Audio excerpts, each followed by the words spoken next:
सिर्फ वादों और तकरीरों से कुछ होगा नहीं, सिर्फ वादों और तकरीरों से कुछ होगा नहीं। अब तो कुछ करके दिखाना बहुत जरूरी है, अब तो कुछ करके दिखाना बहुत जरूरी है। आप लोग देख रहे हैं जो सूरत हाल बनी है, और अब लगभग ये वादे हो चुका कि ऐसा नहीं है कि इस प्रॉब्लम को सॉल्व नहीं किया जा सकता, बल्कि ऐसा हो रहा है कि इस प्रॉब्लम को सॉल्व नहीं किया जा रहा है, क्योंकि गांधी जी जैसा बताते हैं ना कि ये प्रॉब्लम नहीं है, ये एक क्रिएटेड प्रॉब्लम है, और जो क्रिएटेड प्रॉब्लम होती है उसको सॉल्व नहीं कराया जा सकता।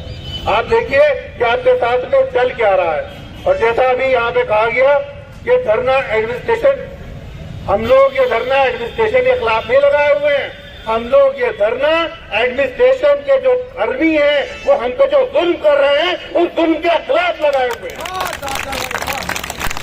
हमारी राय किसी एडमिनिस्ट्रेशन से, एडमिनिस्ट्रेशन कौन है? एडमिनिस्ट्रेशन हम लोग हैं, कर्मचारी हैं हम।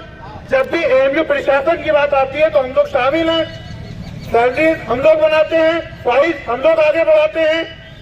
हर जगह एडमिनिस्ट्रेशन के नाम पर कर्मचारी तो हैं, हम लोग हैं, लेकिन जो उसकी आड़ में हम अपना काम कर रहे हैं, लेकिन हमारी फाइल पे काम नहीं किया जा रहा है। ये आप काम नहीं कर रहे, इसीलिए हम लोग अपना काम रोक के सिर्फ इतना बता रहे हैं कि आप काम नहीं कर रहे हो तो अब हम भी काम नहीं करेंगे। शौक नहीं, मजबूरी है, ये काम हम लोग मजबूरी में कर रहे हैं। अगर आप हमारे वादे पूरे कर चुके होते, अगर आपने हमारे हाथ दे दिए होते। अच्छा, एक मजे की बात देखिए कि मीटिंग पे मीटिंग हो रही है, हमारे क्योंकि इंसान वही होता है जिसमें इंसानियत पाई जाती हो। थोड़ा रास्ता आप लोग दीजिए। ये जो बाबे सैयद पर सिक्योरिटी वाले हैं, ये एम्बुलेंस वगैरह को पीछे से निकाल दें, क्योंकि पब्लिक ज्यादा है और ये यहाँ पर ट्रैफिक जाम है, तो अब कोई भी वो है वो यहाँ से डाइवर्ट कर दें।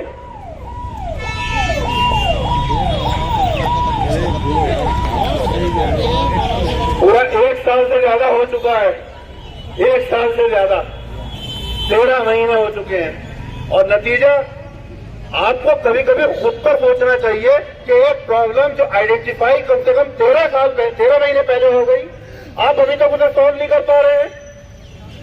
अभी मैं ये बात कह रहा था कि इतनी मीटिंग हो रही है किस लिए कि आपको डीए इंक्रीमेंट दिया जा सकता है या नहीं, तो आप साफ साफ समझिए कि वापस देने के लिए आपको कितनी मीटिंग करनी पड़ रही है। तो आपने हटाने से पहले अपनी मीटिंग क्यों नहीं की थी?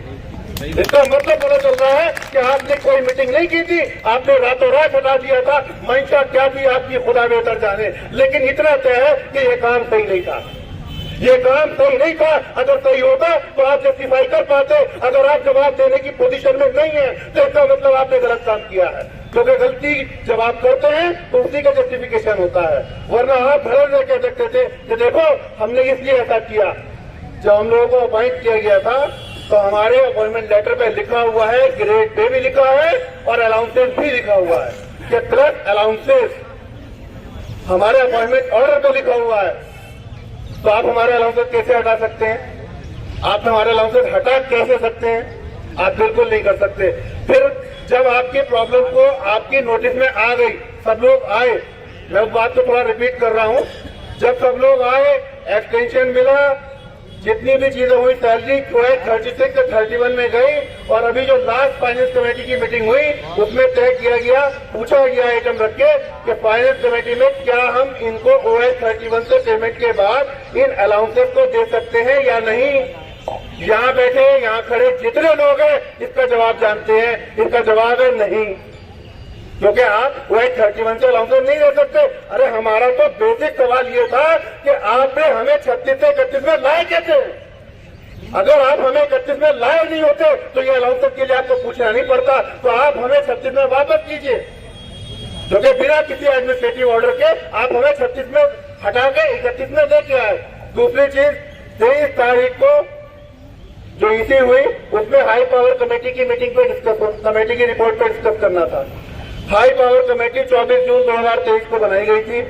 2.5 महीने का वक्त दिया था कि इनकी प्रॉब्लम दूर कीजिए।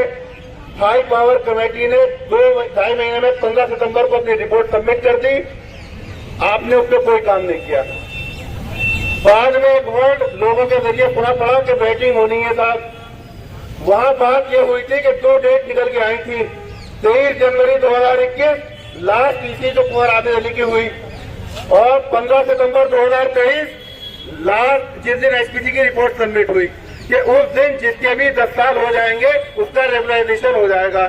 4 ईसी मेंबर 2021 23 जनवरी 2021 में थे। 3 ईसी मेंबर जो 7 सदस्यीय कमेटी में थे वो 15 सितंबर 2023 के लिए थे। बाद में डिस्कशन ये एंड हुआ कहके कि इसमें एग्जीक्यूटिव काउंसिल की मीटिंग में वोटिंग हो जाएगी और जो डेट डिसाइड होगी दोनों लोग मानेंगे। आपने वोटिंग शब्द को वेटिंग में बदल दिया जबरदस्ती। वेटिंग वर्ड मेंबर्स को नहीं पता, कमेटी के चेयरमैन को नहीं पता, कमेटी मेंबर्स को नहीं पता। चलो ठीक है, अब अगर वेटिंग रिपोर्ट वहां से ओपिनियन आई है तो अब उसमें क्वेरी क्या जा रही है। होना तो ये चाहिए था कि 2 पेज की रिपोर्ट गई थी, उसकी वेटिंग उसमें सलाह होकर आ जाती कि 21 या 23 इसमें से कौन सी रिपोर्ट होगी। उसमें पूछा क्या जा रहा है सबसे पहले कि क्या ये 2023 में लीगली परमिसेबल है या नहीं है, पहला सवाल। उसी का बी पार्ट, इफ यस अगर ऐसा है तो what should be the cut off date, तो कट ऑफ डेट क्या होनी चाहिए। चलो सही है, लेकिन आपने ऑप्शन में 2 डेट नहीं दी है, आपने ऑप्शन में 4 डेट दी। आपको 2 डेट देनी थी, एक 23 जनवरी 2021 और एक 15 सितंबर 2023। आप उसमें दे रहे हैं पहली डेट 10 अप्रैल 2006 जजमेंट डेट, जिस दिन उमा देवी का जजमेंट आया। दूसरी डेट 29 अगस्त 2015 जिस दिन आपने कंप्लायंस रिपोर्ट सबमिट की। तीसरी डेट 23 जनवरी 2021 जिस दिन कुंवर आदिल की स्क्रीनिंग कमेटी हुई। चौथी डेट 15 सितंबर 2023 जिस दिन हाई पावर कमेटी की रिपोर्ट सबमिट हुई। अब आप वकील से क्या उम्मीद करते हैं कि वो क्या कहेगा। वो बहुत मोटी सी बात कहेगा जो वकील कहते हैं। उसने लिखा कि कुंवर देवी के जजमेंट में जजमेंट की डेट तो लिखी है मगर कट ऑफ डेट नहीं लिखी है। तो इस बारे में आप लोग अपने बात में सोचिए और मिनिस्ट्री से राब्ता कायम करके लीजिए। अब सबसे अच्छी बात यह है कि ये लेटर 1 अप्रैल 2014 में मिनिस्ट्री ने भेजा था कि आप ये लागू कीजिए, और 29 अगस्त 15 में बिना इम्प्लीमेंट किए आपने झूठी कंप्लायंस रिपोर्ट भी भेज दी कि साहब हम कंप्लायंस कर रहे हैं। कहने का मतलब ये है कि मिनिस्ट्री में जब आप पूछने जाएंगे तो क्या मिनिस्ट्री नहीं कहेगी अरे अभी तक किया नहीं है तुमने, अरे हमने तो 1 अप्रैल 14 में कहा था। 10 साल से तुम कर क्या रहे थे, तुम 10 साल से कर क्या रहे थे। मिनिस्ट्री आपसे पूछेगी नहीं। आप उस डेट को जिस दिन ईसी ने सबमिट की है 2 डेट 23 जनवरी 2021 और 15 सितंबर 2023 उसको ईसी में रखिए। तत्काल प्रभाव से ईसी में डेट फाइनल हो और हम लोगों का रेगुलाइजेशन का ऑर्डर निकालिए। और यही इस प्रॉब्लम का हल है, क्योंकि जब रेगुलाइजेशन हो जाएगा आप ऑटोमेटिक 36 में आएंगे, अलाउंसेस और सारी चीजें आपको मिल जाएंगी।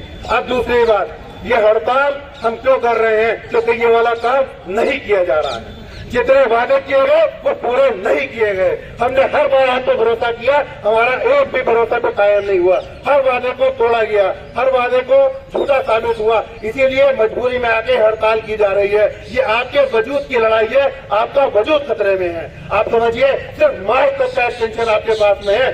दूसरी बात, हर आदमी जो कह रहा है कि यहाँ पे क्या इस धरने की अहमियत के हिसाब से बता रहा हूँ कि हड़ताल क्यों जरूरी है। हड़ताल इसलिए जरूरी है, या काम न करना इसलिए जरूरी है कि इंसान की पोजीशन क्लियर होनी चाहिए।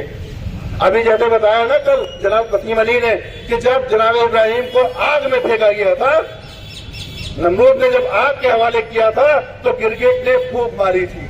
गिरगिट ने फूंक मारी थी और एक परिंदे ने चोंच से एक पानी की बूंद टपकाई थी। ना तो परिंदे की पानी की बूंद से आग डाउन हो सकती है, आग नहीं ठंडी हो सकती थी, और ना ही गिरगिट की बूंद से आग बढ़ सकती थी। आग की तेजी में कोई फर्क नहीं आने वाला था, लेकिन इससे उनकी पहचान हो रही थी, उनकी पोजीशन क्लियर हो रही थी कि कौन क्या कर रहा है, कौन जुल्म के तालिब है, कौन जुल्म के साथ है और कौन जुल्म के खिलाफ है। तो यहाँ बैठे हर आदमी को अपनी पोजीशन क्लियर करनी चाहिए। मतलब नहीं है कि जंग का रिजल्ट क्या होगा। हम लड़ाई में साफ करना चाहते हैं कि हम गिरगिट की साइड नहीं है, हम परिंदे की साइड है, हम परिंदे की साइड है। क्योंकि काम एक आदमी करता है। अरे भाई ने बताया कि नस्लें सजा भुगतती है, बिल्कुल सही है। उस वक्त के गिरगिट ने भूख मारी थी, आज तक के गिरगिट को मारने का हुक्म है। और उस वक्त के परिंदे ने एक बूंद पानी डाला था, आज तक उनका ख्याल रखने का हुक्म है। इन्हीं के बाद मैं अपनी बात को खत्म करता हूँ कि कल की हड़ताल आपकी अपनी जिम्मेदारी है, किसी भी तरीके से रुकना नहीं है, आना है और कामयाब बनाना है।